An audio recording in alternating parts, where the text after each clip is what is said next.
Neeraja J from S1 IT here in front of you to take a small presentation on phishing scams as a part of TalkCog and Online Tech Talk series.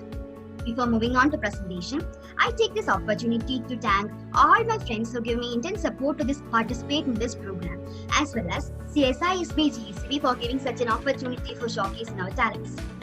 Now, moving on to presentation, phishing is one of the most commonly faced threats by people as well as organizations.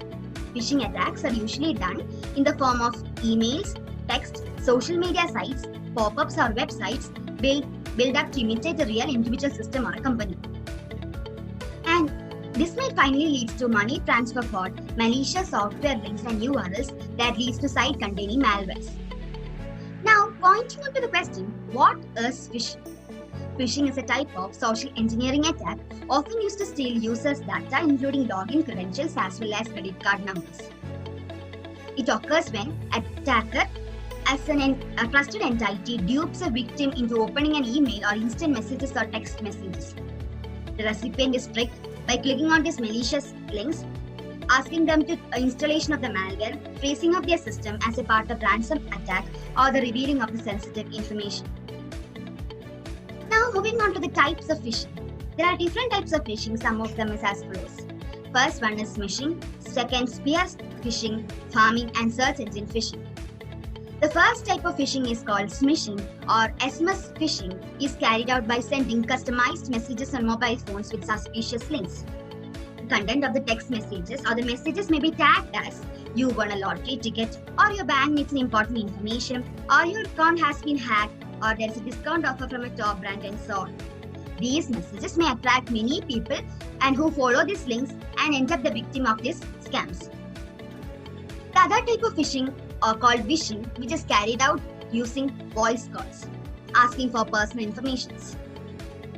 The second type of phishing or spear phishing is an email or electronic communication hack aimed at a particular person, company or a business.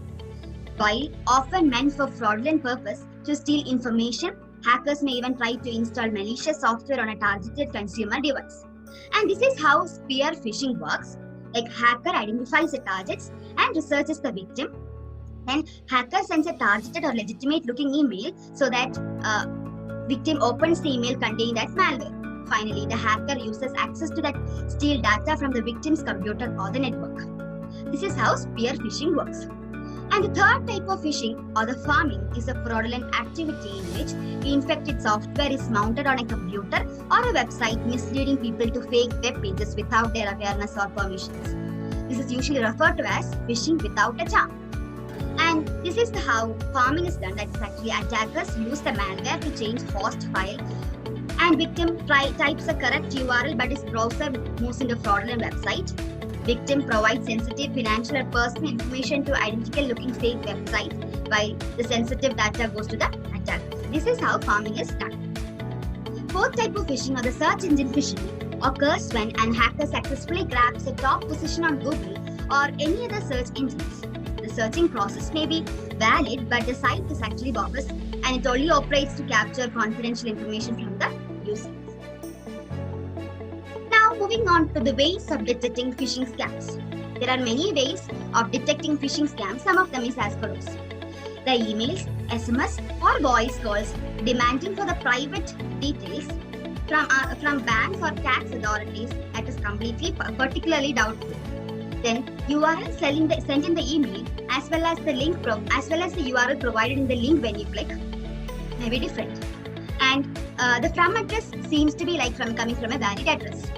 Then the site which you move on may not be protected. And suppose when you go forward and tap on email link to enter your confidential detail, make sure that at the start of the URL you find HTTPS instead of HTTP and the log icon. Now moving on to the ways of avoiding phishing scams. There are many ways and some of them is given. First one is keep yourselves up to date. That means you have to have a complete knowledge about the old as well as new phishing methods so that we will be completely protected ourselves from these scams. And it will be easy for us to detect the scam and protect ourselves. Second one is click wisely. That is, do not tap on the links attached to emails or text messages you receive from unknown sources. This may be coming from a legitimate organizations, but actually they are a part of phishing attacks. And also avoid clicking on pop-ups or other links that you see on various websites, even the authenticate sites. The third way is like use firewalls and antivirus programs. That is, there are two types of firewalls actually: double desktop firewall and network firewall. It is better if you use both to protect yourselves from phishing scams, and also use antivirus programs so that it can detect and block the downloading of suspicious software through internet, USB flashes, etc. Before moving on to a site, confirm the site security. That is the fourth way of avoiding phishing scams. That is, it should be ensured that the site is protected with SSL certificate or secure socket layer certificate, and its URL starts with HTTPS rather than insecure HTTP. And the fifth way of detecting or avoiding phishing scams is to not give your personal information. That is, do not give personal information through internet. No bank will ask to give personal information by sending emails. Whenever you find such emails, drop them immediately. And other way of avoiding phishing scams is like, do not be lured by rewards to click on emails, especially from unknown senders. Set up multi-factor authentication for accessing sensitive information. Do not use unauthorized Wi-Fi networks for sending confidential information. Always log out of workstations when not in use, and also do not click on suspicious links or attachments. So these are the 5 other ways to prevent phishing scams. Now, moving on to the conclusion of this presentation. That means phishing attacks have been with us for a long, and it will be getting more sophisticated as well as widespread. So cyber criminals keep on trying different phishing methods to manipulate their targets. They try to grab our attention and compel us to give our personal information to the malicious sites, like asking for us to give the personal information to save our bank from freezing and so on. So follow this complete guide to quickly detect and avoid yourselves from being a victim of phishing attacks.